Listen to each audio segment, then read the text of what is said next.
today I am going to be sending home Wednesday folders. I do realize it's Monday, but there is office information in there that does need to be sent out immediately, as well as formative loop homework, 5-question homework, and graded work so far for reading and math.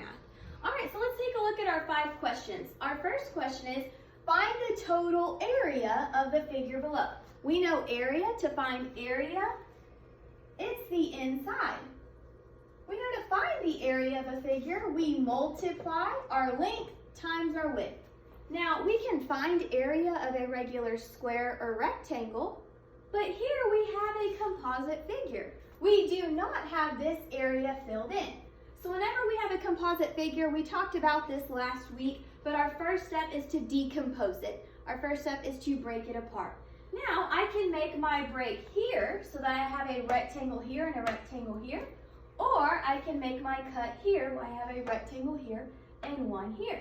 Now, I'm going to make my part vertical, up and down.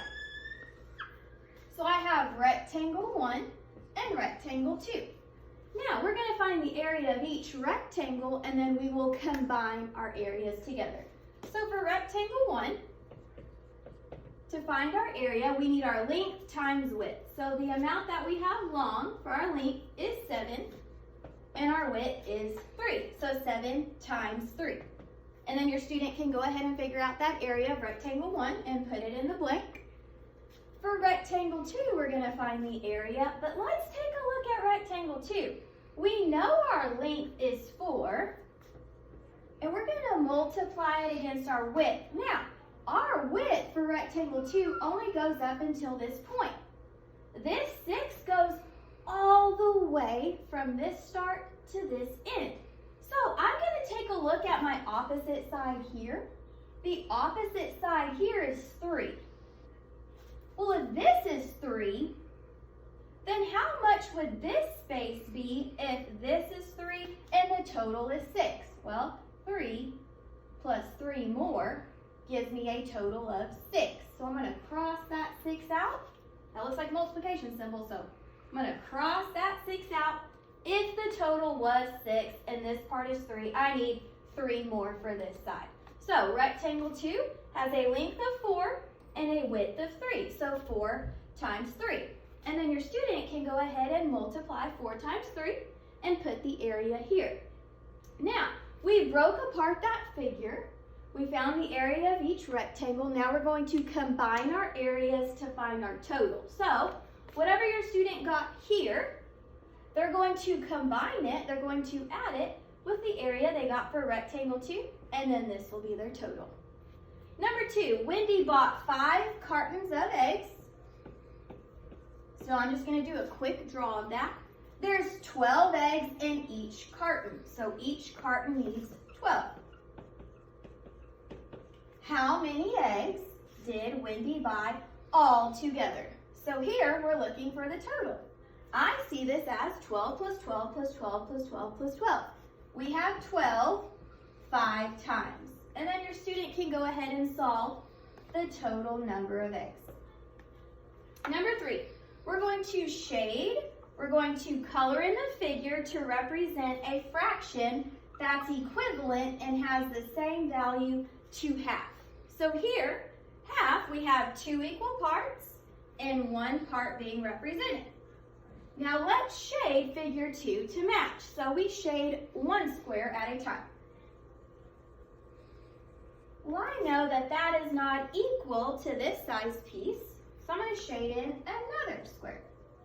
Oh, now I recognize that this part is equal, it's equivalent to this part. I have 2 shaded out of 4 total parts. So half is equivalent to 2/4. Number 4. On number 4, we have 5 number lines. So we have our starting number line marked with a fraction of 3/4, and it is shown with the star.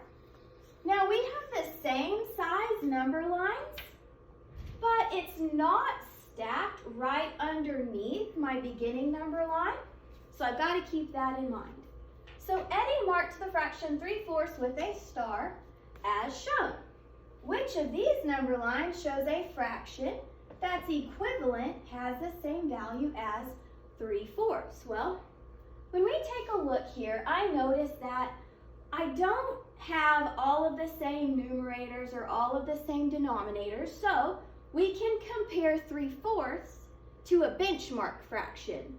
A benchmark fraction is a fraction such as half, because I know what half looks like. Half is going down the middle, split into 2 equal parts.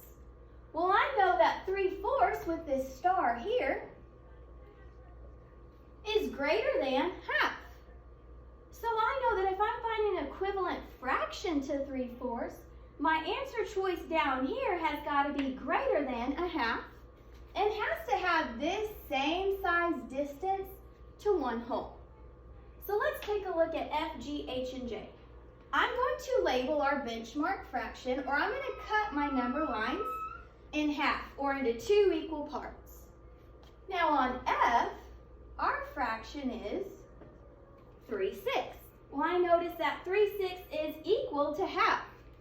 Well, we know that 3/4, comparing it to that benchmark fraction of a half, is greater. So I'm going to eliminate F. On G, we have 7/8, or 7 jumps away from 0, greater than a half. On H, our fraction of 6/8 is greater than a half, just like 3/4 was. And on J, 5/6 is greater than a half, just like 3/4 was greater than a half up here. So I'm down to 3 options. Now, let's take a look at the amount of space we have getting to 1 whole. So if we're looking here at G, I have this distance away to 1 whole. Well, I'm much closer to 1 whole here than I am here, so I'm going to eliminate it. Let's look at H. This number line is divided up into 8s. We can divide up our original number line into 8s because we know that 4 is half than 8. So I'm going to cut each of these in half. Now I have 1, 2, 3, 4, 5, 6, 7, 8 parts. So I'm going to label my new fractions. I have a denominator of 8, and we will label our numerators going straight across. So 0/8, 1/8, 2/8, 3/8, 4/8, 5/8, 6/8, 7/8, and 8/8. Take a look at our fraction of 3/4. It is at the same point on the number line as 6/8. So we can go ahead and circle H, 6/8, is equivalent to 3/4. Number 5, we're going to solve. And remember to rewrite in standard algorithm, meaning we're going to stack them with our bigger number up top. And 682 has not reached 1,000, so I have nothing in that thousands place. And then your student on your own can go ahead and solve for the difference. Once they've subtracted this out, we've been taught in class to star our answer. And then over here, use our inverse operation, use the opposite of subtraction, which is addition, to double check our work. So whatever they think they got here, they can prove their answer. They can do 682 plus this number and see if they get back up to 5,078. All right, so I hope that this was helpful for your 5 questions. Today and tomorrow will be the same type of questions. Wednesday and Thursdays, they will look a little bit different. Have a good night. Thank you.